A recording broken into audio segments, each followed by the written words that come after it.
sumbu X, ini sumbu Y. Oke, jadi parabola itu bakalan terjadi kalau misalnya kayak gini. Jadi kita lemparnya dengan suatu sudut. Nah, jadi V0 itu kita bisa uraiin. Jadi V0 X sama V0 Y. Nah, di mana V0 X itu sama dengan V0 cos theta dan V0 Y sama dengan V0 sin theta. Nah, jadi setelah itu kita bisa masuk ke rumusnya. Karena di sumbu Y dia tuh bakal geraknya GLBB, sedangkan di X GLB. Jadi untuk sumbu Y kita bisa pakai rumus dari GLBB yang 3 ini udah ditulis di sini.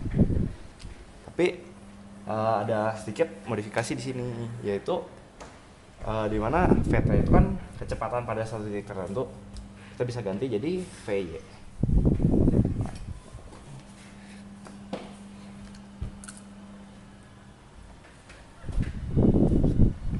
Kita bisa ganti jadi VY.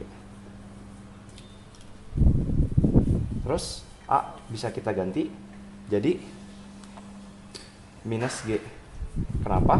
Karena percepatan di sumbu Y itu cuman gravitasi dan arahnya ke bawah. Oke, tinggal diganti aja.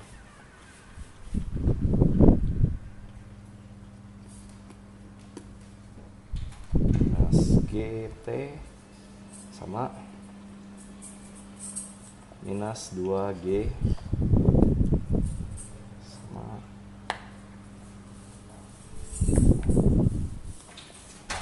setengah G kuadrat.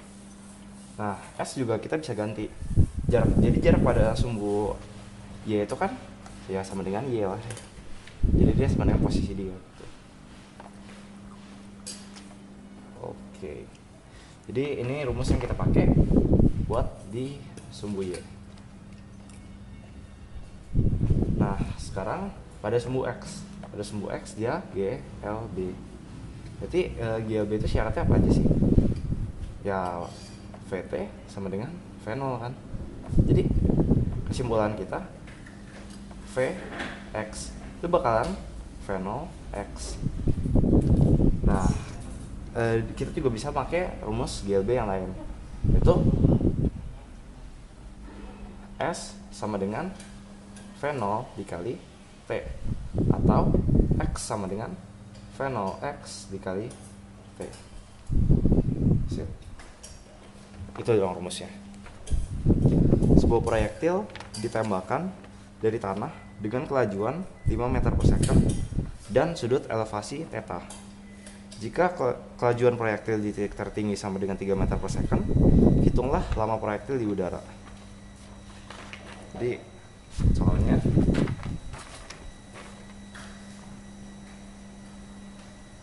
ada proyektil ditembakkan ke udara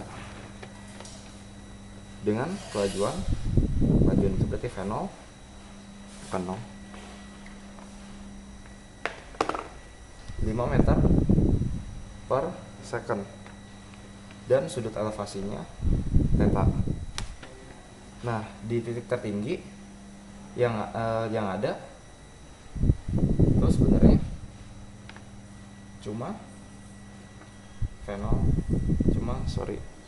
cuma Vx, karena di titik tertinggi Vy sama dengan 0. Jadinya kita bisa langsung ngitung. Di sini kita bisa lihat ini Vx sama dengan 3. Ini Vy-nya kita nggak tahu. Nah, Vy sama dengan 0. Nah, berarti kita mau cari pada titik 0,0. Jadi pada titik 0,0 dia punya V0 Y, sedangkan yang kesana V0 X. V0 X bakal sama dengan Vx sama dengan 3. Nah, ini diketahui dari soal ya. Nah, sedangkan kita tahu V0-nya sama dengan 5. Kita tinggal di Pitagorasin aja. V0y kuadrat sama dengan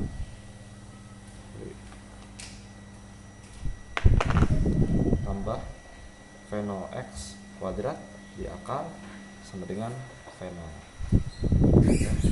Kita bisa dapat V0y sama dengan 4 meter per second.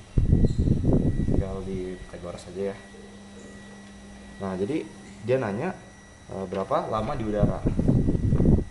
Nah, kita bisa pakai rumus yang sini.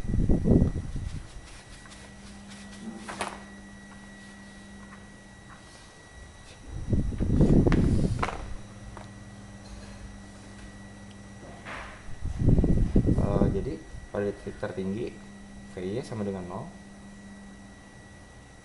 sama dengan V0 minus GT. V0 nya ini V0y ya, karena kan dia sumbu Y, ini sumbu Y. Sorry tadi. Oke. Jadi V0y nya kita udah dapat tadi 4 minus gravitasinya 10 kali T. Nah, T sama dengan 4/10. Nah, 4/10 ini buat dia sampai ke titik tertinggi di sini, 4/10. Untuk sampai ke bawah lagi dia butuh 2 kalinya.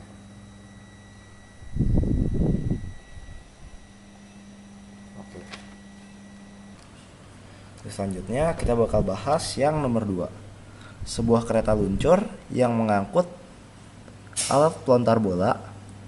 Panjang kereta bisa diabaikan, meluncur dengan kecepatan konstan 5 meter per second menuju sebuah gawang raksasa tanpa jaring yang sangat lebar dan tingginya 7,2 meter. Pada saat jarak mendatar kereta ke gawang 6 meter, pelontar bola melontarkan bola vertikal ke atas dengan kecepatan 12 meter per second. Apakah yang terjadi dengan bola dan kereta?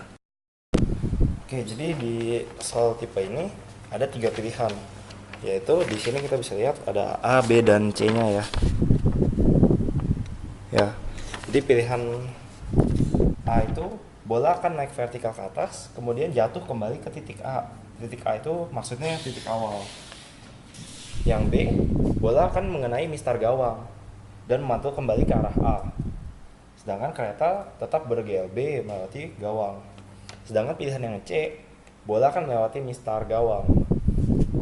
Jadi sebenarnya pilihannya itu cuman yang dia akan mengenai mistar gawang atau dia akan melewati mistar gawang. Karena waktu bolanya dilempar ke atas, sebenarnya si bola juga punya kecepatan awal, yang berarti kecepatan dia ke sana. Karena di sini dia 12 meter per second. Sedangkan si kereta luncur juga udah punya kecepatan 5 meter per second. Oke, kita bisa simpulin di sini V0. Dia punya kecepatan awal yang arahnya bukan ke atas, tapi miring. Oke, gitu. Jadi pilihannya A udah nggak mungkin. Jadi bola nggak mungkin naik vertikal ke atas kemudian jatuh kembali ke titik A, karena dia punya kecepatan ke sini juga.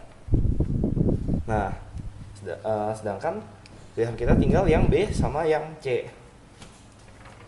Kalau yang B, dia bilang dia bakalan ngelewatin mistar gawang, berarti dia ke sana lalu dia mantul kembali. Nah, yang harus kita cek ini sebenarnya. Oke, jadi jarak tadi di soal juga udah dikasih tahu kalau jarak mendatar kereta ke gawang 6 meter. 6 meter. Nah, tinggi gawang juga udah dikasih tahu 7,2 meter.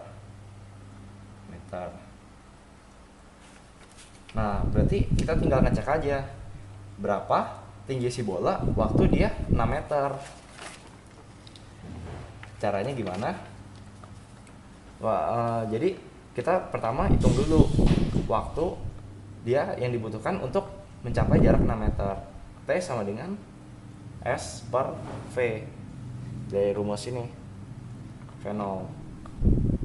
Nah jadinya S nya 6 meter, sedangkan V0 nya adalah 5. Jadi kita bisa dapat T nya 6 per 5 second.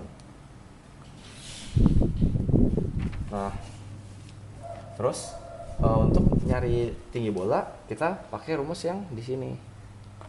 Y sama dengan V0 Y kali T minus setengah G T kuadrat. V0 nya 12 kali T nya 6 per 5 kurangin setengah kali 10 dikali, kita asumsiin gravitasinya 10 ya, 6 per 5 kuadrat. Ini hasilnya.